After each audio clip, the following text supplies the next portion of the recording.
Hi guys, welcome back to my channel. Mayam punampu Midnight Files with Franklin na ikot ng krumzari. Ngasi su wari amo puraga lakchare. Ngasi wari sigi maming na Ghost Marriage ko. Sigi wari se China da yi horokiba adung wari amo idoin ko. Aduri wari se ay hawzarage. Ghost Marriage habisi akoina khangnabagi damukta China gi adugumnaba yamna Ancestral moigi thazanabi moigi chatnabi se akoina khangba ma darkar tai ko si matang dai background kitang haijaram ge China gi mafam khara da yamna secretly moina thazanam se kari no habada moigi ancestral people ge se moigi mari mata moigi pupu gi papa pupu gi mapa adugi id moigi charon suron me amgi makok thangba adugumba kuigra sigraba adugumba ahan mayam do adugido moidi taweba lai duk thomai thadana paisa nungsa maiya sa allaga adumai toroga tawe moidi khrum nei ko ado si potse yamna moigi tradition da moigi lifestyle la churaga leiba aduga adum loinaraga nungti khuding ge adum thingnaraga loinaraga leiba adumba chatnabi amani hai tare ko sigi chatnabi se yamna secret wina ya tawnai khanai aduna sigi chanabi se kanamtana thugaina de China gi mafam kharada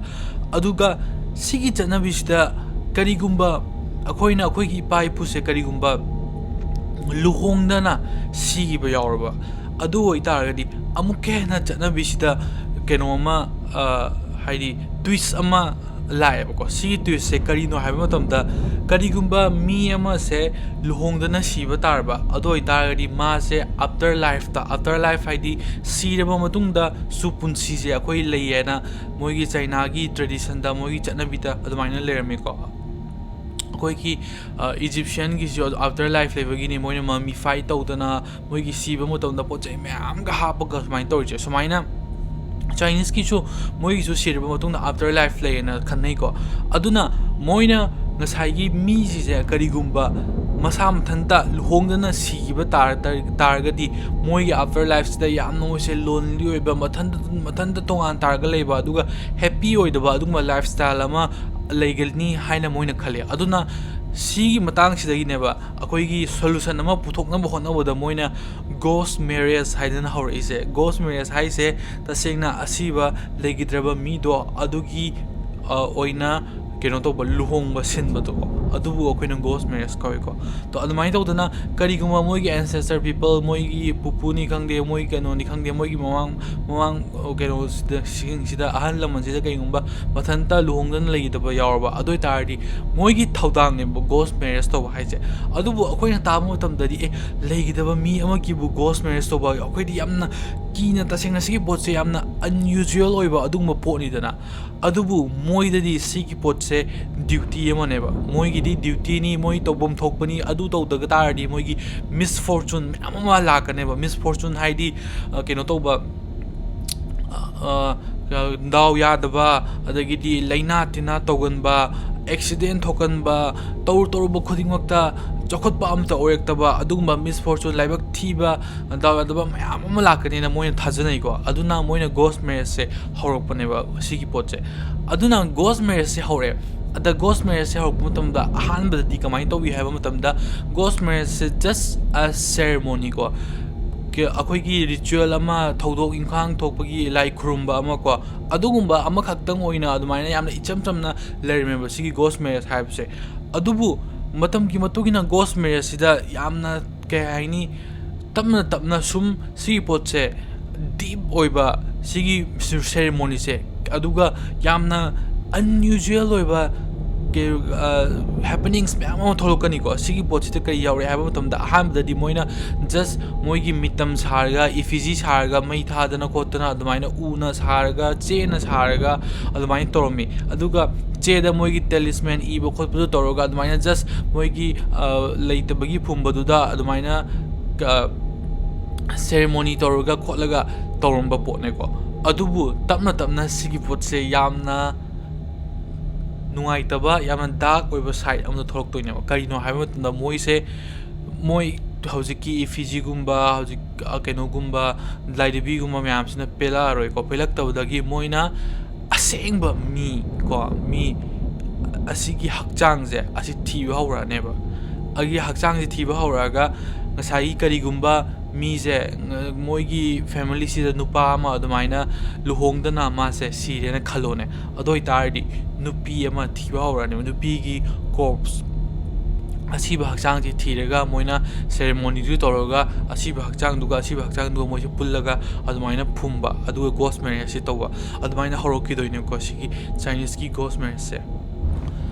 ꯑꯗꯨꯒ ꯁꯤꯒꯤ ꯃꯣꯏꯒꯤ ꯒꯣꯁ ꯃꯦꯔꯦꯖꯁꯦ ꯑꯁꯤꯒꯤ ꯃꯃꯤꯡꯁꯦ ꯃꯤꯡꯒꯨꯟ ꯀꯧꯏꯀꯣ ꯃꯣꯏꯒꯤ ꯆꯥꯏꯅꯤꯁꯀꯤ ꯂꯣꯟꯗ ꯍꯥꯏꯔꯒꯗꯤ ꯑꯗꯨꯃꯥꯏꯅ ꯇꯧꯗꯅ ꯃꯌꯥꯝꯁꯤꯅ ꯁꯤꯒꯤ ꯇ꯭ꯔꯦꯗꯤꯁꯟꯁꯦ ꯑꯁꯤꯗ ꯑꯣꯕꯁꯦꯁ ꯑꯣꯏꯕ ꯍꯧꯔꯛꯑꯦꯕ ꯃꯣꯏꯁꯦ ꯇ꯭ꯔꯦꯗꯤꯁꯟꯁꯤꯗ ꯑꯣꯕꯁꯦꯁ ꯑꯣꯏꯔꯛꯄꯗꯒꯤ ꯉꯁꯥꯏꯒꯤ ꯃꯤꯗꯣ ꯃꯤ ꯑꯃ ꯂꯩꯇꯕꯗꯨꯗꯁꯨ ꯄ꯭ꯂꯁ ꯃꯤ ꯂꯩꯇꯕ ꯑꯃ ꯑꯃꯨꯛ ꯃꯣꯏꯅ ꯄꯥꯝꯃꯦꯕ ꯀꯅꯥ ꯃꯣꯏꯒꯤ ꯄꯥꯔꯠꯅꯔ ꯑꯃ ꯀꯣ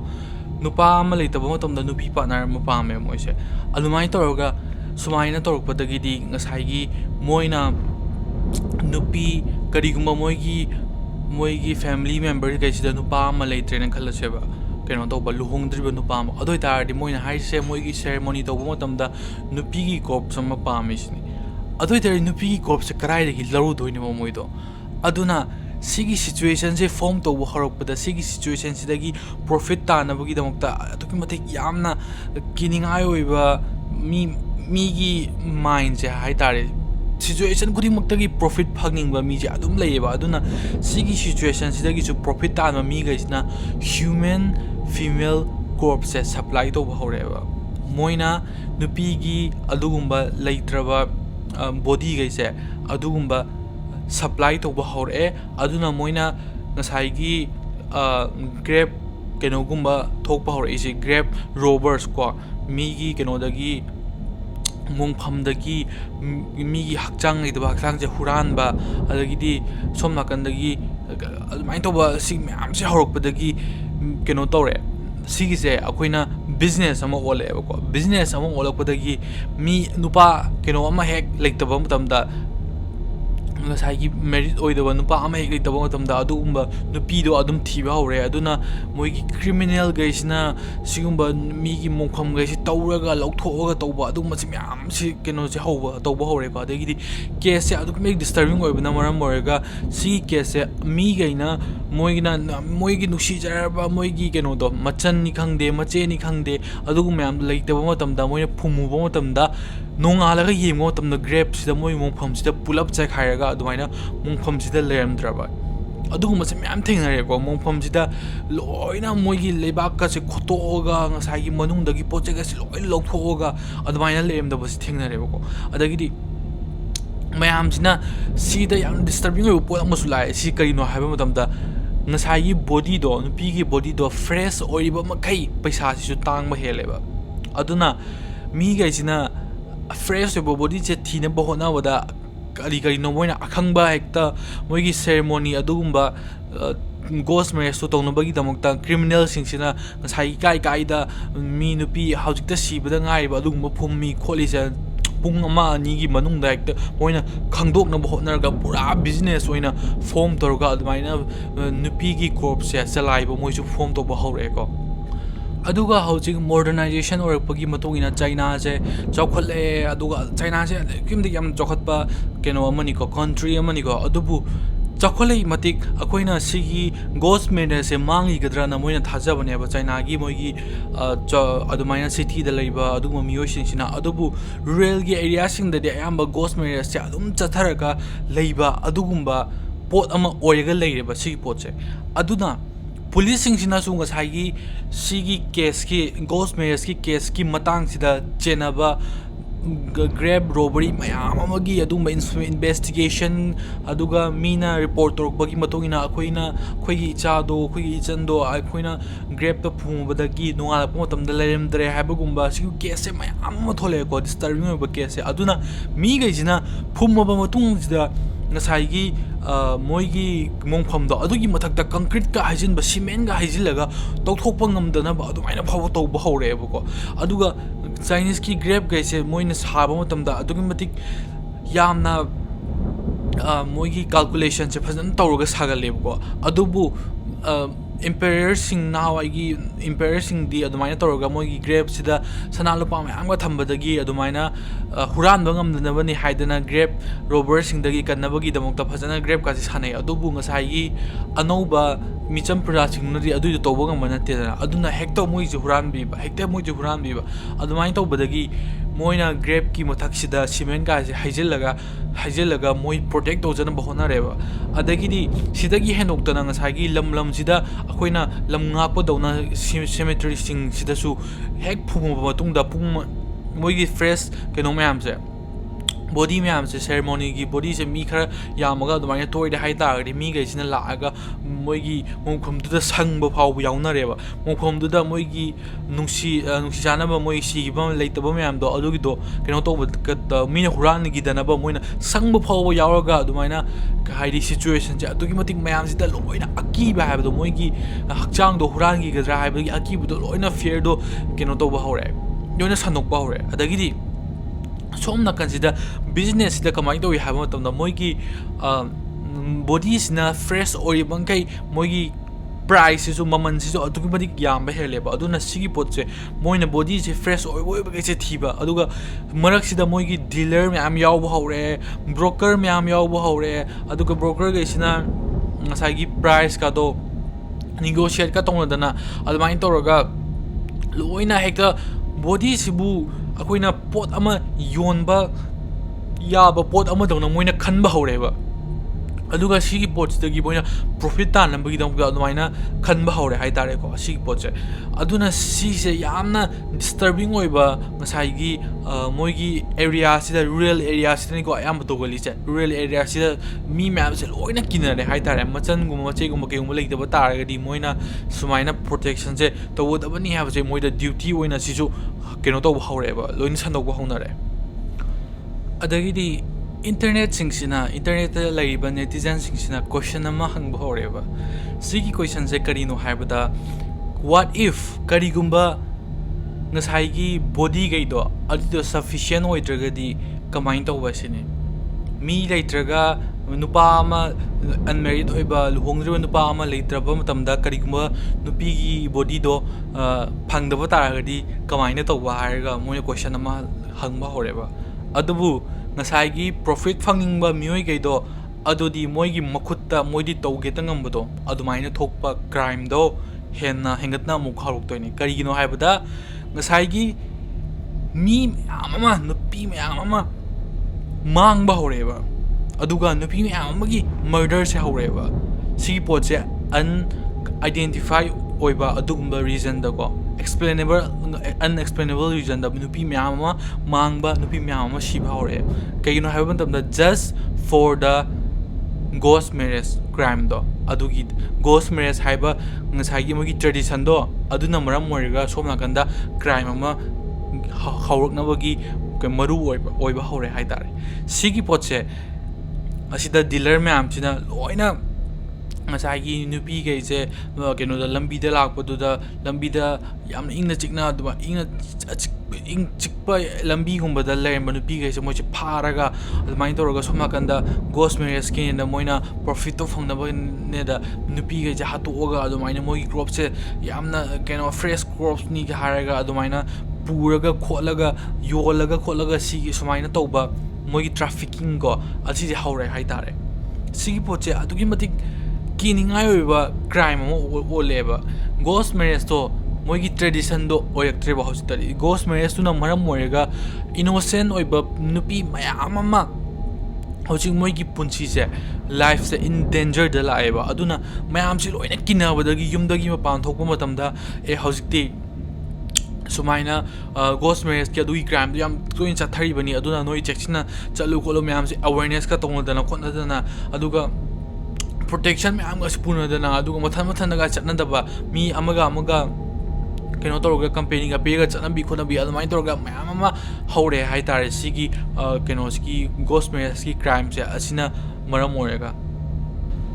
adagidi sigi ghost marriage se asiga mari leinaba paranormal wari mayam ama thokpa horani ko paranormal haidi akoigi normal oiba akoina explain to bangamba activities nataba ko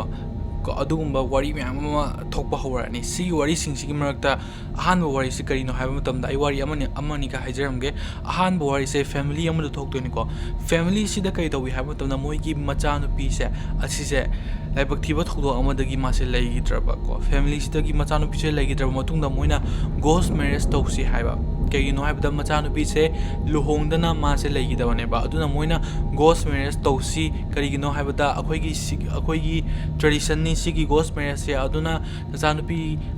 keno luhong tribal itabodo adido ghost marriage tawda taragadi akoigi misfortune myam ama lakani khotkani aduna ghost marriage tawchena moigi relatives singna aduga moigi mari mata laiba moigi ahal laman singchina loina adumaina haye ko mapa sida aduganda mapa sina yadaba mana ai ghost marriage tawningte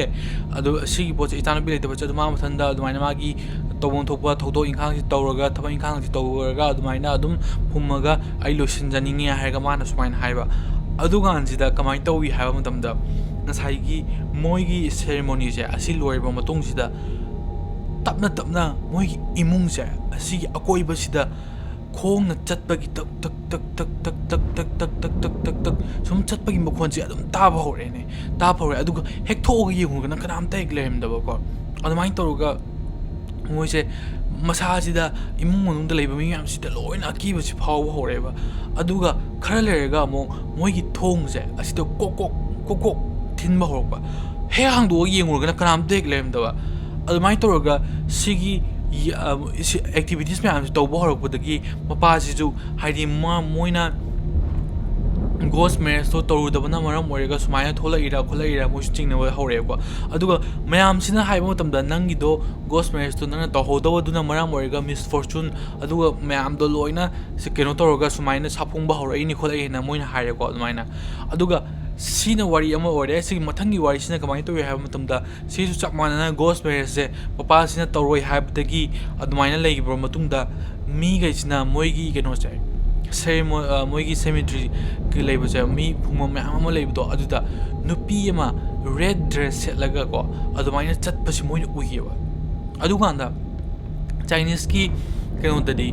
moigi culture dadi red dress hai celebration gi adumba harau ta amba nungai bagi adumaina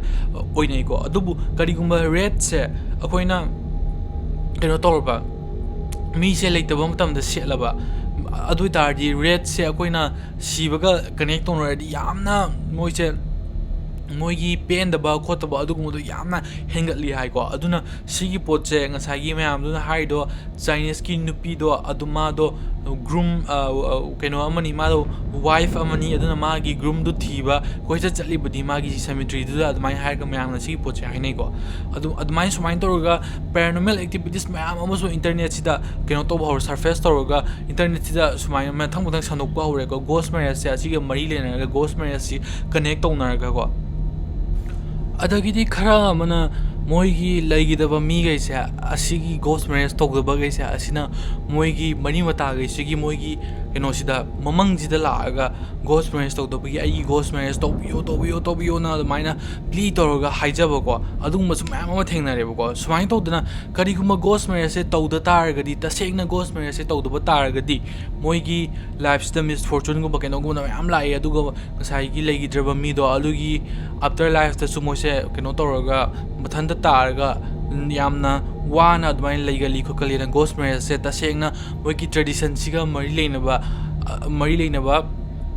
tobom thokpa moigi duty ni na moina khanba hore ko aduga sigi ghost marriage se asise yamna disturbing oi se karigino atopa story gai siga sina disturbing oi se karigino haiba damda akoina icham maram amane sigi maram se karino haibda tasengna mi help tongingba adugi help toningmaduna aigi oiba poto thiba matamda isagi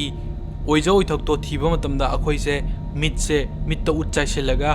achumdaba aranba myam ama laagasu aigi dabdu phawra loire harga khanba adugumba nature ama yaweba ghost marriage da kaino haibada ngasai leigidaba miyosingdo ghost marriage townabagi tamta mi ama di si doini dana aduna mi ama leita bon to moi family ga silo wa doini family ga sina khan doini ma do after life ta mathanta oirani aduna ma do mathanta oibdo keno to bagi damakta ma do mathanta leitana bagi damakta ma gi marriage sam to bisi khot bisi hire da ghost marriage se form to gi bane ba ado ghost marriage se asai gi ma legi da bu di ma di leitre ba adubu